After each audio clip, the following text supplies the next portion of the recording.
is professor of English at Western Michigan University. He's the author of a monograph, Black Puritan, Black Republican, The Life and Thought of Lemuel Haynes, and the author of a textbook. He was one of the founding moderators of Humanities and Social Sciences Online, HNet, which is impressive. And since 1994, he's been moderator of Omohundro Institute of Early American History and Culture, the electronic association of the Omohundro Institute of Early American History and Culture. So he's no electronic slouch here. Recently, he served as one of the editors of the African American National Biography, which appeared in early 2008.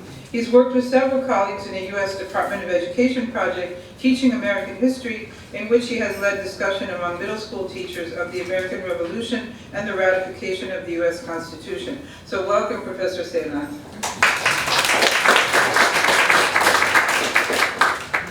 Thank you. Well, I have my paper written out, so I'm going to read it, and then I have some questions at the end. Please call me John. When I first imagined, several months ago, the discussion that might occur today, I thought of a number of approaches to African Americans in the Enlightenment that are quite familiar to scholars. In no particular order, they are early claims to liberty from enslavement remain using enlightened notions of equality. Enlightened ideas about the power of reason inspired some early black writers, like Phyllis Wheatley and Benjamin Banneker, to critique the slave system and to define a social role for themselves. Revolutionaries from the Glorious Revolution to the Haitian Revolution that challenged the slave system were informed in part by the Enlightenment. Yet, enlightened notions about equality and other things had universalism built into them. It could be understood as denying human diversity in favor of a monolithic identity that looks suspiciously masculine, capitalist, and European. Some authors of the Enlightenment, such as David Hume, Thomas Jefferson, G.W.F. Hegel, Ralph Waldo Emerson, made comments to the effect that African people were left out of the progress, rationality, and critical thinking that were so important to the Enlightened generation. Other authors associated with one version of the Enlightenment at least, such as Jonathan Edwards and John Locke, justified slavery, at least in some circumstances, and were personally and financially involved with the enslavement of black people. Finally, African Americans exported the Enlightenment from North America to Africa and the Back to Africa movement of the early 19th century, which gave the world a modern nation of Liberia, and there they reenacted what we see today as one of the worst sides of the Enlightenment, establishing themselves as rulers of indigenous people.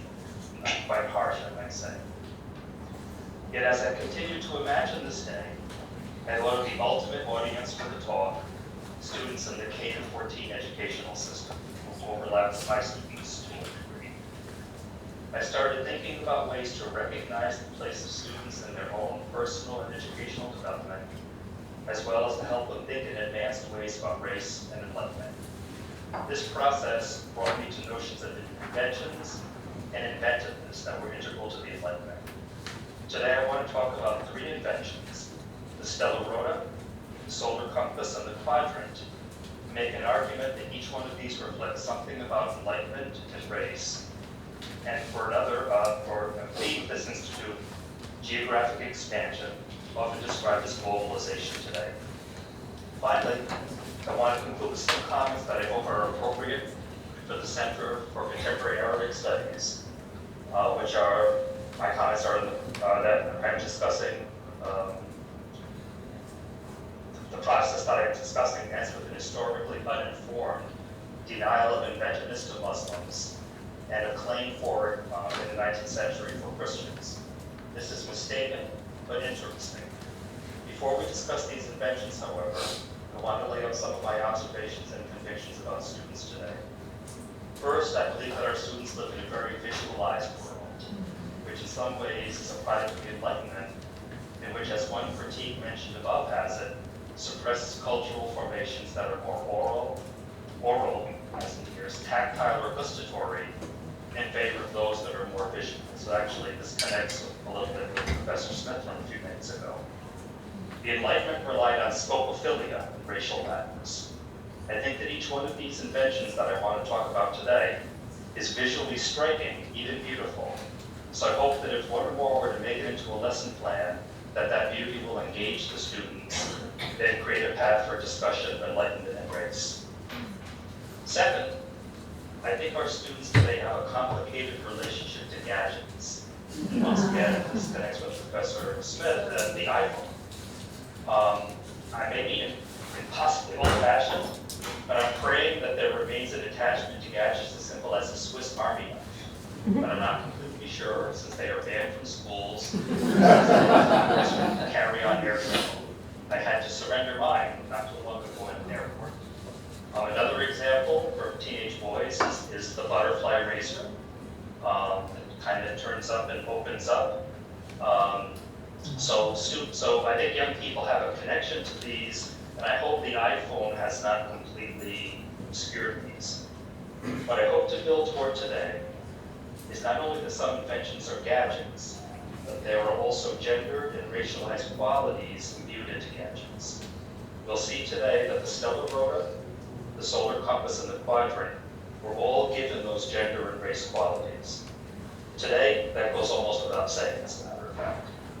Yet, what I hope to argue today is that by thinking about these inventions, we can encourage our students to see these qualities, the gender and racialized qualities, in the Enlightenment and inventions and in other spheres in their lives. The first invention I want to address is the stellarota. So for the very first time, I'm going to try to share a document.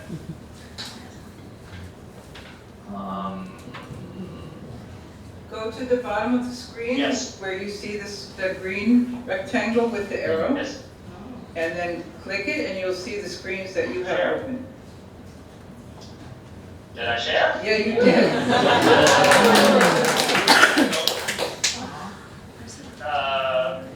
So what do you see? Do you see me large and the image small, or the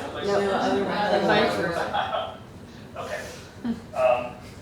So this is one image of the stellarota. Can you spell that? Combine elements of three earlier inventions. First, embroidery, which is a three-dimensional version of the galaxy. Second, a chart of the constellations or heavens, as you can see. And third, since it turns, the disk behind the face of grandfather. The inventor was Amos Pettengill, a theologian and teacher living near Lake Champlain, New York. I want to say something about him that I think today might not connect with the way teenagers think. But actually, I'd love to hear from all of you later whether I'm correct on that point. Now, I would like to close it. How do I close it? Go to the top of the screen, stop share. Yep.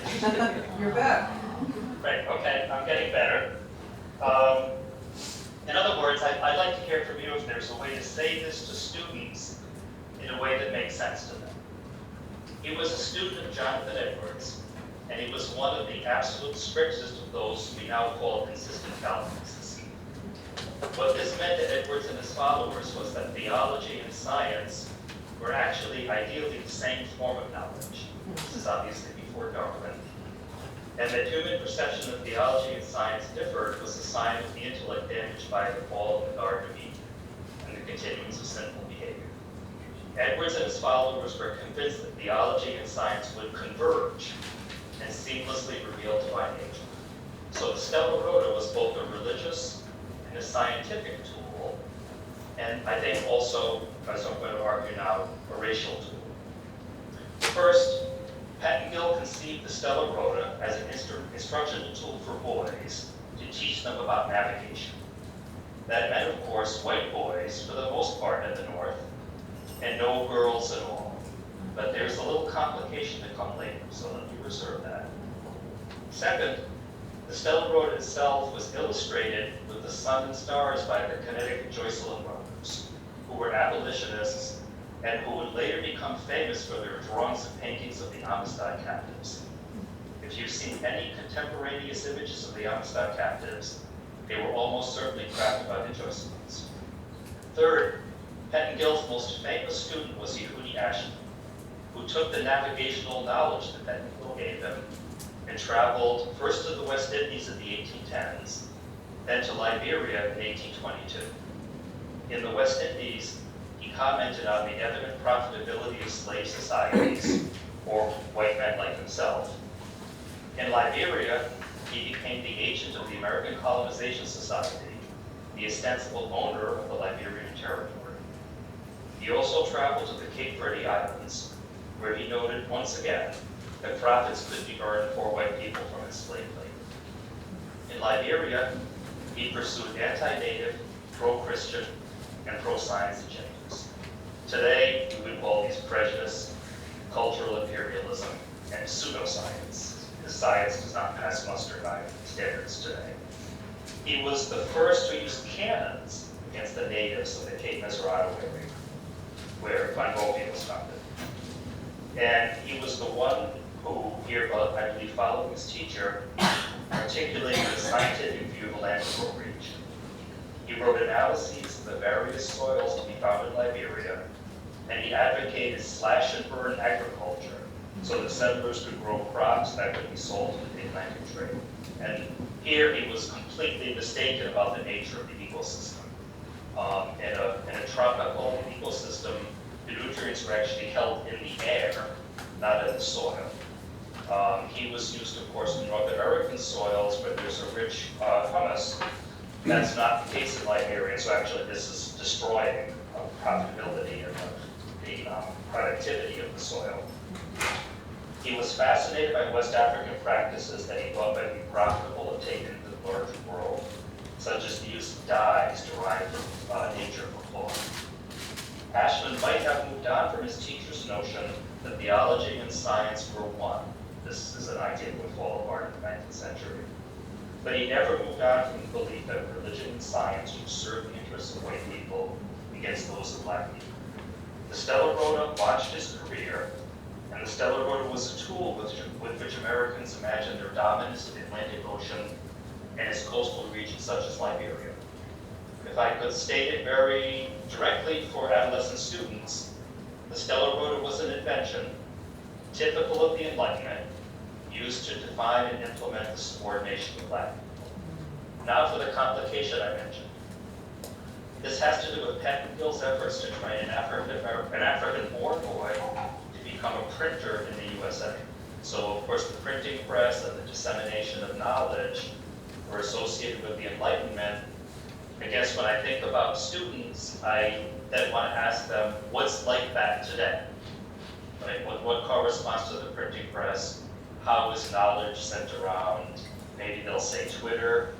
How is this racialized? How does it have a kind of hierarchy? We often hear that something like Twitter is democratic. I don't buy it for a second. I just think it makes a new hierarchy that replaces an older hierarchy. Twitter favors certain kinds of people. It's very visualized. It's very short in speech, as you know. It's very kind of rhetorically and emotionally intense. That's not everybody. That's not me. And one hierarchy simply replaces another. So let's get back to Ashman. Extremely ill with malaria, returned from Liberia in 1828. By a circuitous route, unfortunately, by the way. He stopped at the West Indies first, and maybe that killed him. When he arrived in New Haven, Pettingill rushed to his side to be with him for recovery or death. It was death within a few days. What is fascinating here is that Ashman brought with him from Liberia, across the ocean, an African boy named Cecil Ashman. The parentage of the boy is never mentioned in any of the documents, but it seems very likely that he was the son of Ashman and an African woman. Ashman's white wife had died of malaria very soon after he and she arrived in Liberia some 6 years earlier. Also, just for a side note, there are different strains of malaria, and some are extremely harmful for pregnant women because the microorganism collects in the placenta. And so white women who went to West Africa died at even higher rates than white men because the combination of malaria and pregnancy was extremely dangerous. So I think this is probably his son. After Ashman died, Pettingill adopted Cecil Ashman. Then several years later, when he was a teenager, engineered an apprenticeship for him in Washington, D.C., in a printer's business in which he would learn to operate a printing press. This was Benjamin Franklin's profession, of course. Unfortunately, Cecil died during his apprenticeship. It's important here, I think, to think that gadgets, inventions, and technology were used in this case first to take an African boy away from his mother and his mother's family, so that none of them would ever see one another again. And that another invention, an enlightened invention, the printing press, was supposed to provide his livelihood and education. Around the turn of the 19th century, a number of young black men gained apprenticeships in printers' offices, an interesting connection among race, enlightenment, and technology. At this time, printing presses were imported into black contexts in Haiti, Trinidad, and Liberia, and became part of enlightened activity in most places. Even today, the printing press is a sign of enlightenment. I did a quick search myself on Twitter, just curious to see what people are thinking about the printing press. And I did actually find that a number of people who find themselves in oppositional situations to what they're perceiving as extremely traditional societies and governments are using the printing press as their name or their emblem or whatever. So there is still a connection there, and there's still a racialized connection. And I don't think we have to exhaust that ourselves or today, but I think it's important to get students thinking about things like that. Now, the second invention I want to discuss is the solar compass. Now, let me try to share again.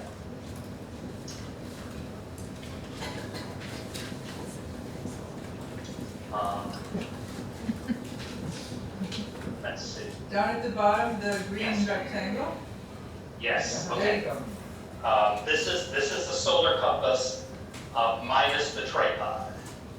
It would go, I'm not sure if my cursor is showing to you, but obviously if you see the screw at the bottom, it screws into a tripod. This was an invention like the stellarota, rooted in New England religion and educational institutions.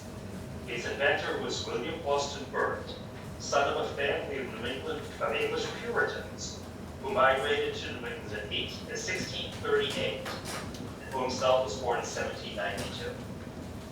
It is worth mentioning here that Benjamin Franklin himself, the American Enlightenment avatar, praised the inventiveness of his own Puritan forebears, and that Thomas Paine, a great amateur inventor of the 18th century, was from a dissenting religious family as well. William Boston Burt moved to Detroit in 1824 and soon received an appointment as a federal surveyor. That job meant several things. First, he was to survey Michigan in accord with the standards of the Northwest Ordinance of 1787, which required that white settlers establish themselves in rectangle-shaped counties, still exist today, that will gain enough population to elect a representative to a territorial assembly with the ultimate goal of admission to the Union and a state assembly. So this is how Michigan, Illinois, Indiana, Wisconsin came into the Union. Jefferson, who wrote the ordinance, called these ward republics, and he stated that they could not become political units until they had a critical mass of white men residents. Second, it meant starting from a point of origin, which is now in southern mid-Michigan. If anybody's been to Michigan, it's near Jackson, and then surveying and defining parcels of land that could be sold to white settlers. However, it's also interesting that some Native Americans bought land as a way of avoiding removal to the west, as would later African Americans. Burt represented the synthesis of New England and Virginia enlightenment and education. Jefferson was, of course, Virginian, and like George Washington, was trained as a surveyor. Burt's inventiveness was demanded by his court when he found that magnetic compasses would not give accurate readings in the Upper Peninsula of Michigan. We would call that the UP. There was so much iron ore in the ground, also copper, that the needle of the compass veered off course. In response, Burt invented the solar compass, which combined elements of the magnetic compass, the quadrant, and the astrolabe. It gave accurate readings in any situation, and it was widely used by surveyors until the late 20th century. Now, here, we're getting into the border of some racial and gender issues for the time. It required literacy insofar as the surveyor had to read a book of figures to produce readings. If there's anybody in the room who remembers trigonometry before calculators, you'll remember all the tables in the back of the book. It was something like that. And trigonometry, when I was in school, was a whole course because you had to learn the tables. Now I think it's just a few days in high school. It also connected to the surveyor's career as being coded masculine insofar as the compass and the book were heavy and had to be carried long distances. So I believe in, I'm going to stop sharing this, but I believe in one of the websites I sent you, there was an illustration of the case. So the case was a big chunky thing, like what we might consider today a small valise for an airport, or a larger version of the cases we used to have for projectors in the classroom. So there is some coding there too, that it's for men. And in general, surveyor work was coded masculine from its beginnings in North America for reasons like this. Actually, unfortunately, and I'm speaking as the father of two daughters, I think it's still coded masculine. I teach this in Michigan history, and when we cover this topic, I ask students if anyone has ever seen a woman surveyor, and no one has ever said yes. So if anyone has said yes, please raise. Would say yes, please raise your hand. But I think we're still in an era in which this is basically men's work and forced pity. So let's ask what this has to do with race, as we did with the stellarota. First, surveying was essential to Jefferson's plan for white domination of the Great Lakes region. His plan for political representation and statehood involved what he called ward republics, which would be essentially counties surveyed generally as rectangles, and once with enough white population, as Jefferson put it very explicitly, able to qualify as political units for governance. What Jefferson wanted was an even, regular flow of the white population west and north in the Great Lakes region, as though the edge of a moving population could be mathematically defined. It's actually very different from traditional migrations, which follow their own logic and their own patterns. We see this with refugees today, for instance. He looked at this as the best method for white population to displace or absorb the native population. What he did not want, this is particularly interesting in Michigan, he did not want white people following rivers and setting up homesteads along river banks without penetrating deep into the landscape. He did not want overtly violent conflict with natives that would lead to white people following warpaths and settling in areas defined by hostilities. So we wanted this kind of mathematical front of white population moving. And I hope I'm not going to be possibly old-fashioned on this point, but a point of contrast that might make sense to students is the model of the last of Mohicans. It's still read, I think, now and again, and some students, I hope, have seen the movie. The last movie version was cruddy in the romance, but was pretty good in some other ways. But there, the model of the movement is very jagged and overly conflictual. This is exactly what he did not want. He wanted to use laws to invent a new model of human movement as an even, rational flow, guided by statutes and motivated by self-interest. I just want to be blunt here and state that Jefferson was envisioning a white domination of the landscape, the removal of Indians, and the absence of blacks. The Northwest Ordinance banned any new slaveholding in the territories. In other words, a model that moved from Enlightenment, its instruments from science, from progress, not war or disorderly processes. The solar compass was this instrument par excellence, and it allowed the Jeffersonian program for the Great Lakes region to happen. Race was involved in other ways. Most Michigan Native Americans migrated out of the state semi-voluntarily or involuntarily. And actually, the Trail of Tears had a branch that came from southern Michigan.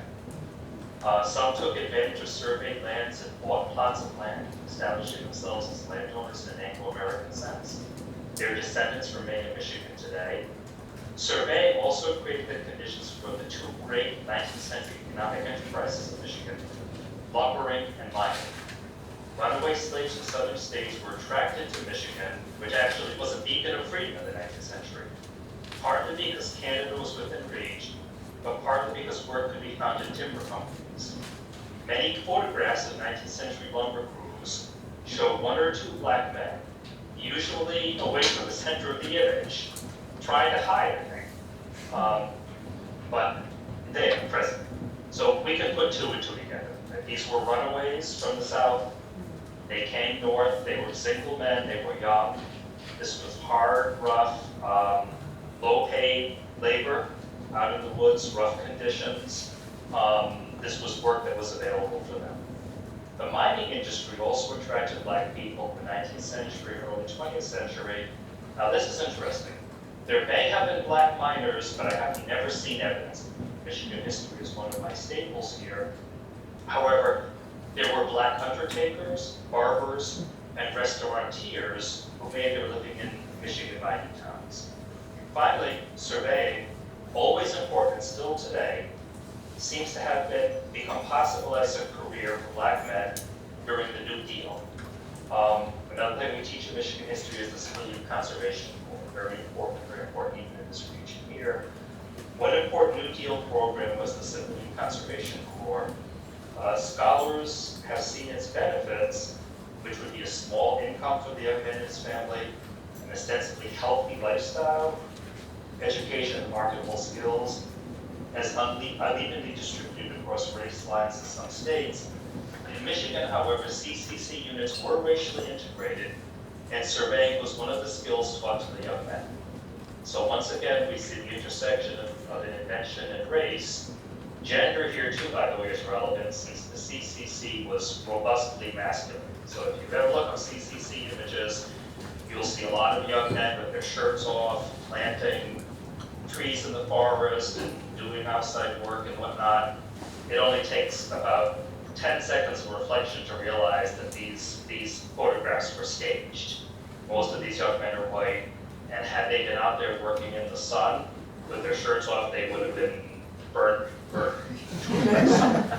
But they're emphasizing the masculinity of the work, and then for a photograph, they take their shirts off, and then discretion is the better part of valor, and then put them back on. Okay. The last invention I want to discuss is the quadrant. So I'm going to share again. Here's a really nice one. This is a brass quadrant. This is the oldest of the inventions, so it might appear that I'm taking it out of order. However, I distributed the document suggesting that a way we can think about this as a new American invention. Essentially, just put it in a nutshell, this was stolen ideologically from Muslims. This was an invention that ironically gained an anti-Muslim life in the U.S. age of sail. The document that you read was an excerpt from John Thompson, a runaway slave who became a sailor and then an abolitionist writer.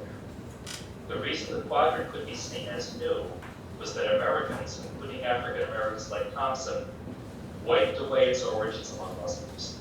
For me, this is the most fascinating of the three inventions, since Thompson's comments on it are wrapped up with his abolitionism and his religion. So let's quickly review that section of this autobiography.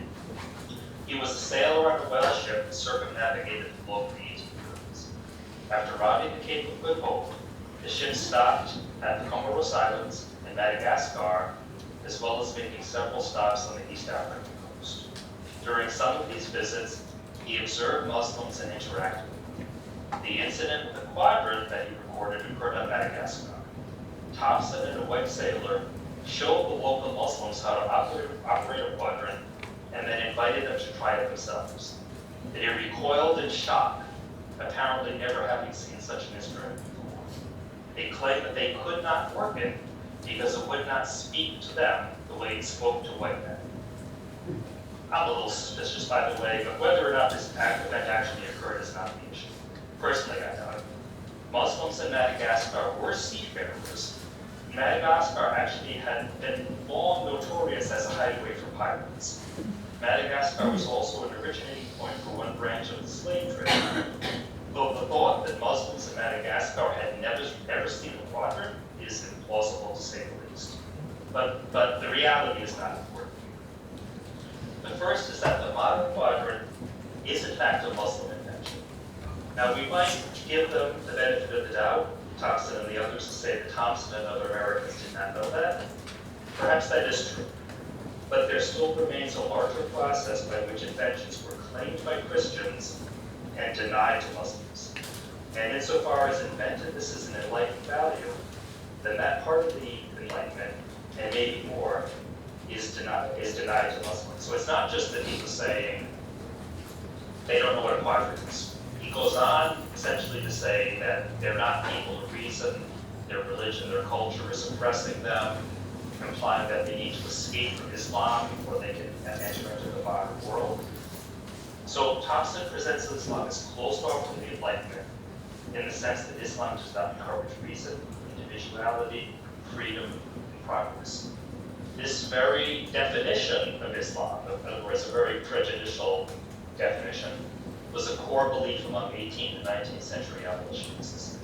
They made a foil of abolition, they made a foil of Islam, defining it as a religion of despots and grouping it with Roman Catholicism. Essentially, the first abolitionists understood, and this I think connects with what Professor Smith was saying a little while ago, that their anti-slavery critique was an innovation that undid millennia of slavery. They saw themselves as innovators, and they scorned those who were not. Islam was a perfect enemy for them in their self-conception. Islam for them was the anti-enlightenment. This view was alive in Thompson's autobiography. Muslims are presented as smothered and oppressed by traditions they cannot critique. Their rulers are despots, and their religious ceremonies are designed to exalt the despotic. Only once is there a glimmer of the enlightenment of Madagascar Muslims. When a woman expresses an opinion, it seems to flow from natural reason, not from inherited tradition. I have a quotation here, but read that, I'll skip that. Islam was grouped with other forms of oppressive religion in this manner. Thompson, for instance, singled out the sermons of the ministers of Church of England as incomprehensible, and he later noted the hypocrisy of Maryland Roman Catholic slave owners, he was actually born in Maryland, who enforced ceremonies but treated slaves cruelly. It was here in Madagascar that he came to believe, as had 18th century abolitionists, that local Muslims were connected to the Israelites of the Old Testament and were still in possession of the spark of biblical religion, no matter how dimmed by Islam. So this is a very common view articulated by a lot of Guyana, for instance, Haynes, possibly Phyllis Wheatley. He said they had some faint knowledge of the true and living God and believed that Muhammad was only a mediator between God and man. A woman, who I least expected to possess such knowledge, gave me to understand that she believed God dwelt above in the heavens, and that at some future time he would come to judge the world. So he's seeing what he thinks of as a reason of biblical religion here, but of course it's prejudicial, and he has to add in the slur denigrating gender relations among Muslims. And so the end result we're getting from him, using this invention as an open door for this, is that Muslims are shut out of the Enlightenment. Now, it just happens, I'm going to stop this share, and I have a web page open, which is not one of my images, but I really want to show it because I just saw it this morning, and I want my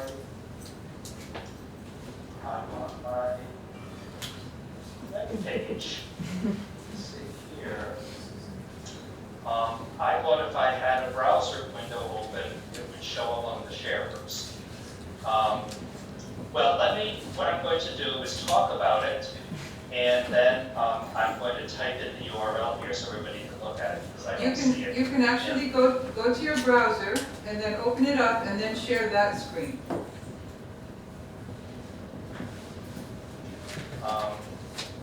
Yeah, you just open a browser and then that'll be a different screen that you can share. Yeah, I have the browser open, because the window is open. Okay, then Just in case we lose it, I'm going to cut and paste it into the chat function. but Because now I'm a little nervous that, no, just go to screen share again, and then you can go to that screen because it'll appear with all the other screens you have open on your laptop. So go to the green rectangle, the magic green rectangle. yeah. I see the magic green rectangle. Okay. Here it is. Yeah. Okay, that was brilliant, thank you. You're welcome. This just came this morning, and it just connects so perfect with what I want to talk about. So, the University of Michigan has a rare book and map and manuscript library called the Clements. It's 100 miles from me. Michigan's a big state, but I get the newsletter and I go there occasionally. And there you see a very nice librarian named Brian Dunnigan, who actually is an expert in Michigan history, far better than I am, who recently retired. And a new exhibit here is honoring him. And it's so fascinating to me because the discussion on the website is so old-fashioned and so out of date, and clearly a minority opinion today. So what's happened is that the library has bought, as you can see, a couple of early 19th century globes, 1811 and 1812, and made by a certain globe maker about whom I knew nothing until a couple of hours ago, who specialized in small globes, including pocket globes. And these were meant to be available to ordinary people as opposed to the very large globes that would be, say, in a manor or a wealthy person's house, or maybe in a library, someplace that had relatively deep pockets. And these are small, and the smallest go down to just a couple of inches. What's interesting to me about the newsletter, and I did send the URL, so you could read it later, or we can find another way to get it to you too, so you can see for yourself, is that these are described as being democratic globes. So the idea here is that because the globe is smaller and cheaper, therefore it's part of democracy to get these out to ordinary people who can buy them. This is fascinating to me, this comment, this interpretive paradigm, because this is not the way the vast majority of people thinking about the early modern period or the early 19th century today think at all. Most people today would see these as a tool for dominance, a tool for imperialism. They would think that people have these in their houses, and they look at them and they think about white dominance of the world, American dominance of the world. They would think about names we've given to different parts of the world, American geographic expansion, American naval power coming up will soon be an issue in the 19th century. And I see these two interpretive paradigms going on right around me. So one is relatively kind of innocent, race blind, gender blind, ethnicity blind interpretation that says that these promote democracy. And then the other is a more contemporary view that these promote some kind of white domination of the globe. And so I'm probably myself in the middle, by the way. But it's interesting that I just happened to see this morning over my phone, and I thought it was so perfect for today. I have one more to share. I totally forgot about this.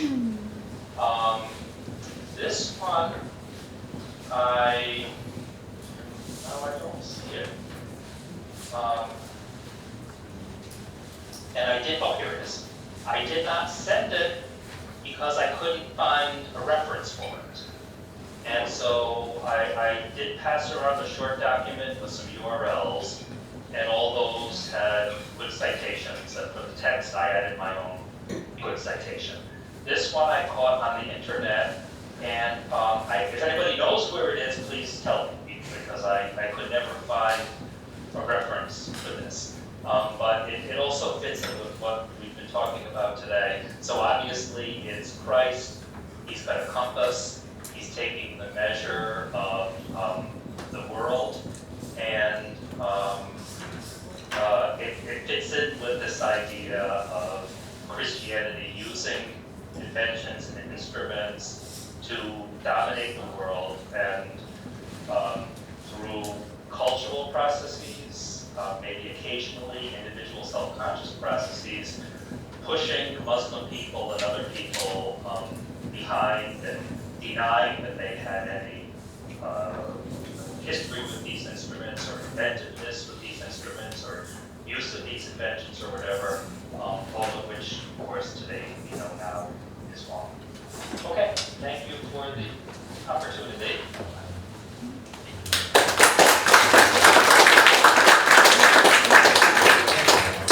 So we have time for questions, and I'm sure, I mean, this is really fascinating, and I'm sure that we, maybe if you want to confer for about a minute or so with anybody next to you and see what we might come up with in the way of questions, if you still have some time for us. Oh, I do, yes. Okay. I'm completely fine. I'm just sitting here and trying to adjust so that Okay, we've got about camera looks okay. We've got about 20 minutes, so the suggestion was made that maybe you can turn to your neighbor and see what questions you've been generating as you've been listening to this. Sampling of these fascinating ideas. And then we go back to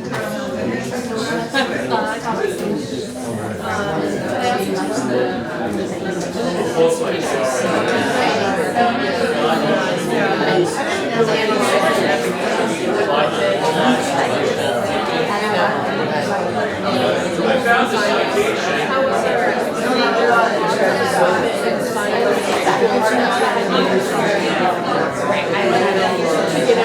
texted my friend, I'm like, what I text was, how many email submitters have you sent me? Here's a question. How many times have you read these? I don't see enough to say whether or not which maybe there are, maybe there aren't. I don't know. That's fair question. I could probably count on one hand the number of submitters. So you're about all the good people that were invented.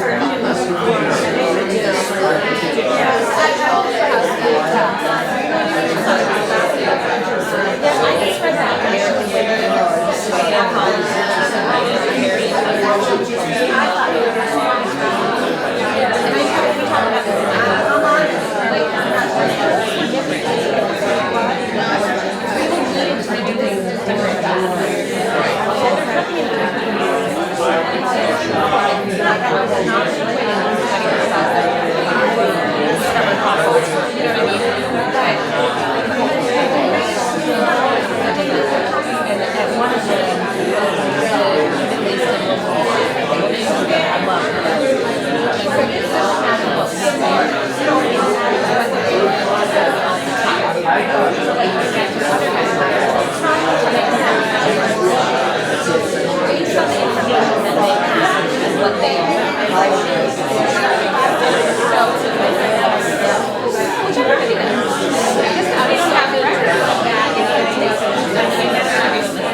Well, we still have Professor Saillant on the line, and you can see that you stimulate a lot of thinking here. So ask away. Okay, I'm ready. All right, go for it. I got the citation of the picture. Yeah, we found the citation, we'll send it to you. We've got some crowdsourcing going on here, about 3 or 4 people have found it for you. Can you tell me my voice?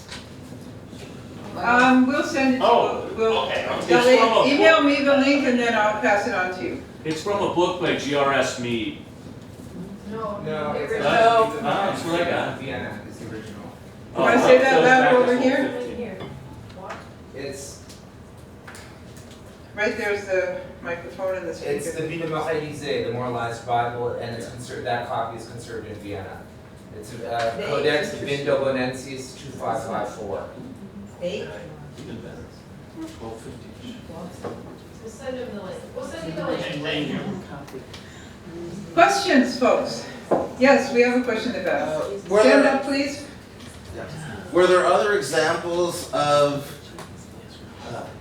were there other examples of Christian navigators using these technologies to denigrate Muslims and others, other than it's just the one example of Thompson that you gave? I tend to have a very empirical mind and want to have the exact citation. I would say generally there was a loss of understanding that these derived from either Arabic or Asian societies, in other words, tools of navigation. There is a pretty good book about this by Frederick Turner called Beyond Geography. And it deals with the European hubris about the tools of navigation, virtually none of which actually originated in Europe. And so I think I would refer to that instead of trying to think of other empirical examples right now. So Frederick Turner, and not the famous one, but the second one, not related, Beyond Geography. Thank you. Another question? Yes, Robin. To what extent have publishers come to you, or authors have come to you to sort of make some of this information available in the textbooks that we use? For textbooks, very, very little. I was a co-author of a textbook called Migration in Modern World History that came out almost 20 years ago. It was actually a CD-ROM textbook for Apple, and it, I think, unfortunately, technologically became obsolescent relatively quickly. I'm also one of many co-authors of an American history textbook called The American York. I've only contributed pieces, and so some people, I think, as you know, are really leaders in textbook authorship. I haven't become that, but only just given my little piece here or there. But are you thinking it's important to have this textbooks are important for students to know? In terms of including more African American in the history of America as opposed to just slavery and. Oh, okay. Well, I teach African American history, and I use the Darlene Clark Hine African American Odyssey. It's really good, but it's way too big for a one semester course. And so I think the sources are there in the American York, which is americanyork.org or .com. It's easy to find. Is also pretty good.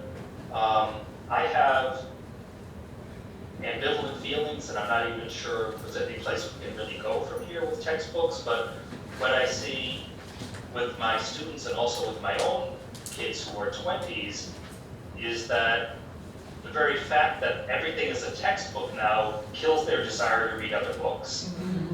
So, textbooks are unbelievably expensive. My older daughter who graduated was an anthropology major. I can't say they're that bad, but I have a psychology major and a biology major. And you wouldn't believe what I spent on textbooks. It is, and they don't,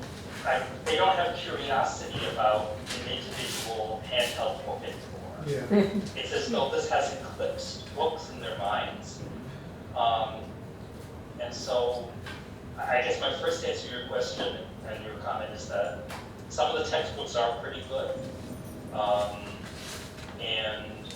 But my second thought is they're so big and they're so expensive and you have to be so selective, and I'm not sure they really help students.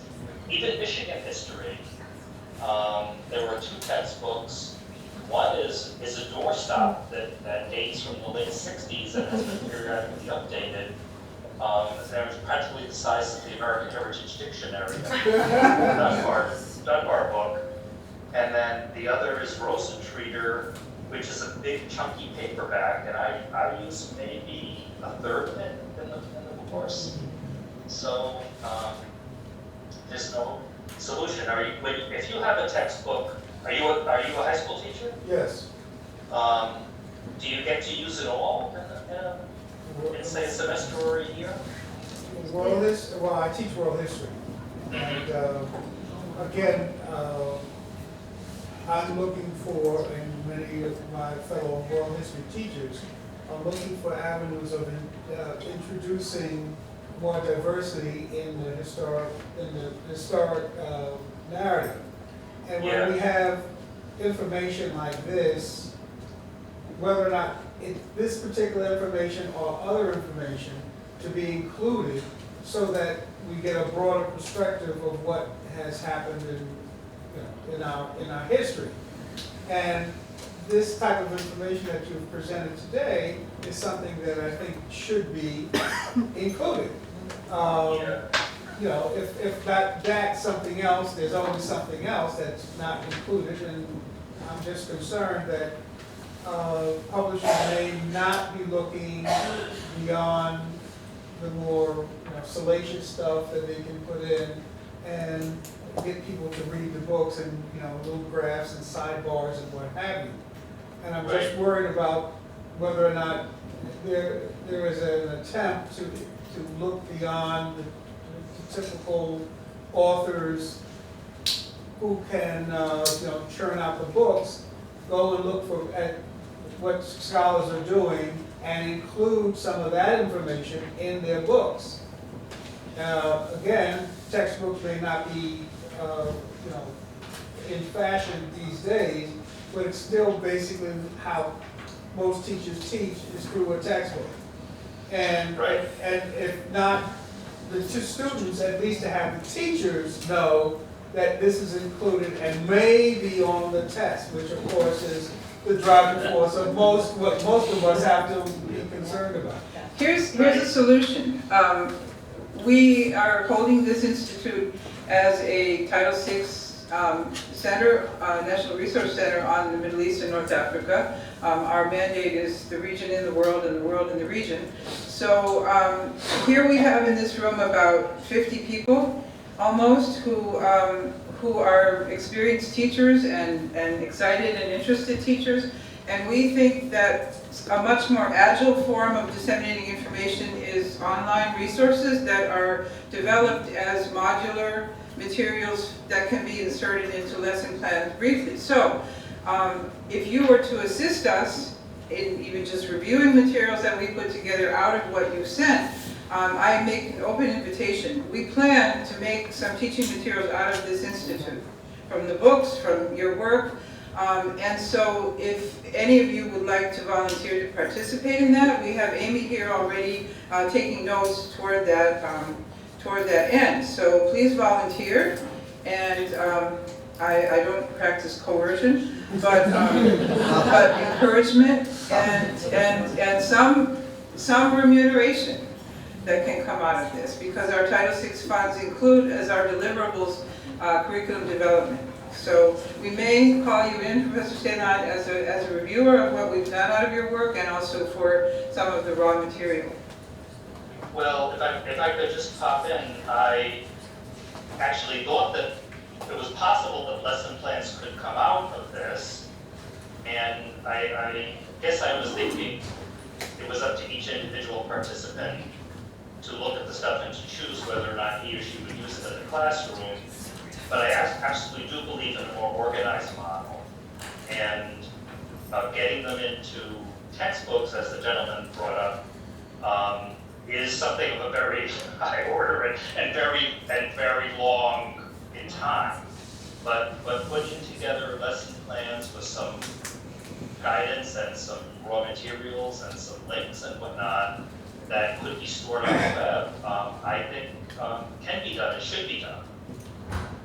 And so I actually thought that something like this would come out of this, and I'm happy to participate in a more organized That's great, fashion. thank you. We have a question in the back. Hi, yeah, I was interested in how you were describing some of the inventions as gendered, and I was wondering if you had any examples of Enlightenment era inventions that were geared towards women, since it tends to be not only a white-dominated period of history, but also one that is very male-centric too. So I was wondering if you had any examples for women. I heard the part about the gender discussion being interesting, but I lost the rest. Sorry. Closer to the microphone, I think Yep. there's a lot of echo in the back. I was wondering if you had any examples of inventions that were gendered for women during the Enlightenment period and not just the male-centric ones that you talked about today. Oh, once again, I have an empirical mindset, and I would have to think about that. You know, when we have images of women, say in neoclassical art, they're doing very traditional things associated with women like sewing, mourning, things like that. And so my gut reaction is at the top level, no, but there has to be something. Yeah, I mean, it can't be absolute. And I would have to think more and look at that, look more to see. But there definitely has to be something. I'm just not ready to say one right now. I have here a book that I'm holding up called The Material Cultures of Enlightenment Arts and Sciences. I tried to get Adriana Craquiun to come, but she was on a family vacation at this time. So it's edited by Adriana Craquiun and Simon Schaefer. I think there may very well be an answer to your questions in here. It's very broad. It has to do with artifacts that came out of exploration, with means of exploration and investigation. She is also now an expert on the history of Antarctica. Go figure. She answered me in a delightful way, and so I'm hoping that we can have her there sometime. But the book is very rich. It's a multi-author volume. And I will send you, Professor Saillant, also the link to the information, the citation for that. But it is fascinating, and I do see things that could be very relevant to women. Yes, one more question? I was going to ask, could you spell the name of the author? Craciun, Adriana, and Simon Schaefer. Thank you. Material Cultures of Enlightenment, Arts and Sciences. Another question, yes? Yeah, my question is, are the tools of geography that were that come out of the Enlightenment or that are claimed and repurposed? I mean, we sort of celebrate these tools, but they seem to be all tools of empire and oppression, right? So, is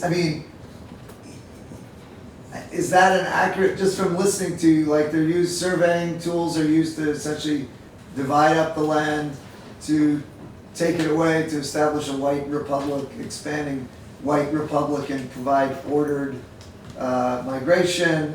So it's a crystallized way of thinking about these tools of geography and even the discipline itself. I don't know, can you speak a little bit more to that, or that thought? I think that there could be a way in which we could say that each one of these inventions was kind of a pure, formal, almost kind of a mathematical invention that ostensibly had nothing to do with race or gender or domination at all. I think in some cases, when we get to Jefferson, for instance, that the pro-white and anti-black and anti-Indian agendas are really just a little bit below the surface. And I'm not an anti-Jeffersonian at all, but I don't think we should be naive about what he was thinking about Indians or black people either. But I think all of them in the usage that we come to have, say, anti-women, anti-Indian, anti-black meanings, functions, and surveying the land, in one sense, seems very innocent, right? Because we just take it for granted that it has to be done. But in another sense, we can see that it dispossesses, it gives a certain way of thinking, and it dispossesses Native Americans. Similarly with the ahistorical thinking, like the unrealistic idea that Muslims in East Africa had never seen a quadrant, could say, maybe he just didn't know. And I'm willing to grant that. There's just a kind of innocence there. But there's also a larger process of cultural erasure and implausibility that I see there as well. So I think we have to balance these different things. One thing that connects with what Professor Smith said before, which actually has been a large part of my work on the 18th century, is that the earliest abolitionists did not think that the experience of slaves was very different from the experience of free people. They saw a spectrum of unfreedom, ranging from the worst forms of unfreedom to the most extravagant forms of freedom. And they saw many, many gradations in between. It's much later that people start saying that enslavement is totally different from being free. And this allows people to focus on slavery as something to be extirpated, but it also removes the slaves from history, from humanity and whatnot, so it's not necessarily a wise move. So if I transpose that logic back to these inventions, they could all be understood to be pro-Indian or pro-woman or pro-black as well. And that's what I was trying to get at with the CCC, the Civilian Conservation Movement. That surveying might have been something that functionally was used against Indians and black people. But then what's great in the New Deal is that black teenage boys get trained as surveyors. And then they become surveyors later and they have careers for themselves. And so to go back to my own work and Professor Smith's comments, most of the ideologies of the 18th century can be seen to have, if we focus on slavery, an anti-slavery and a pro-slavery face. And then abolitionists are people who are trying to point that out and promote the anti-slavery side. Nobody yet has got these extreme divisions between black and white, slave and free. That all comes later. So I see, what you noted and what I talked about, but I also see that other people in the past had other interpretations, and then surveying, could become a really great, in a certain sense, kind of race-blind tool. And I think that's what it came to be in the 20th century. Is that okay? Yeah, we have another question coming in. Okay. I'll listen. So I don't know if you have any idea about this answer to this. You were talking about the astrolabe and kind of familiar, obviously its origins, and yet that's being denied. I am aware that, like in the coastal islands, there was a sense of the literacy about rice technology, for instance, that enslaved peoples were that aspect of their training was even featured in advertisements saying these enslaved have this knowledge. Was there any, is there any reference in the literature to a kind of an awareness of being able to handle those technologies like the astrolabe for any of the enslaved peoples? I'm sorry, I know it's an obscure question, but I'm just interested if there was any awareness of that. Yeah, I mean, you're completely right about rice. And actually, that was a very gendered profession because the method of sifting the rice was actually women's work, and the baskets used to do that were actually designed and constructed by women in West Africa. And then all that gets transferred over to the coastal southeast, Georgia and South Carolina and whatnot. Now, your question though makes me think of something really interesting, because there were black sailors, black navigators, black riverboat men. There are the famous Pea Island black kind of coastal rescuers from North Carolina. When we look at the commentary on them, they're never given much credit for scientific awareness or navigational training or something like that. But yet it had to have been there. And so this is interesting that something like that is there, but nobody ever talks about it. Equiano was trained as a navigator, and he used his navigation skills to rescue a foundering ship. Now, this is also really fascinating because he was very indirect about using them, and he said he actually dreamed about having to do it. So he had skill, he used that to save people, but he couldn't take credit for it in the sense of, real training, as we would think of training, even though it had to do with the word. He says it came to me in a vision. So that, I hadn't really put those together until you asked that question. Can you say that name again? I'm sorry, I missed the name. Allow it, Equiano. Yeah, and it comes relatively early in his 2-volume memoir when he has to save the foundering ship, and the captain can't do it. The captain has what they probably call a panic attack, and then it falls to him. But it's like I said, he has said I had to do it before, which also connects him with Joseph, the Bible. That's a whole other thing. And Benjamin Banneker, an interesting example too. And students might really relate to him. I tried to make some bridges to students before. I'm not sure I did that well, but Banneker is well known as a maker of almanacs, but Banneker actually was a fairly well-trained and skilled mathematician.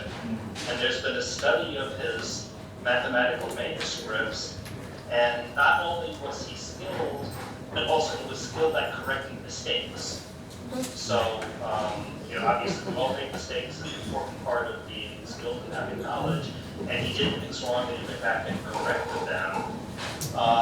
And that's a historian of science named Silvio Bedini, who has a chapter in his book on Banneker on that. But clearly, in the documentation and in the popular culture, I would say black men and Indians and then women are not given credit for things, even when anybody with any common sense would say they must have been there. And actually, we've had a whole chain of recollections of women mathematicians and people working for NASA and whatnot over the last few years, right? Yes. And so it seems to me all these kind of fit in, that we know they're there, but yet no one ever gave them credit, and we're just getting onto it now. Thank you. Thank you for the question. Good question. So to clarify on that one, were Equiano and the others working as navigators while enslaved, or were those free blacks who were working in those jobs? Equiano was free by that point, I believe. He transitioned from slavery to freedom, and he had actually been a worker in the slave trade and then transitioned to being an abolitionist. So he made a number of transitions in his life, very important transitions. But I think if we look globally, my guess is that probably 75% of black navigators and black rivermen actually were enslaved. And then this brings up a whole, I don't want to take up too much time, but one well-established topic in early modern maritime studies is that Europeans who were dominant on the open water but Africans and Indians were dominant in the surf and in rivers and whatnot. And so they split the difference between themselves, essentially, for the different kinds of waters. And that's why in many accounts we see Indians and black men going out through surf, rescuing people, working as wreckers, which is taking stuff off of sunken ships or damaged ships or whatever. Very important profession actually for black men in the West Indies to take goods off of wrecked ships. And so my guess is globally most of these men actually were slaves.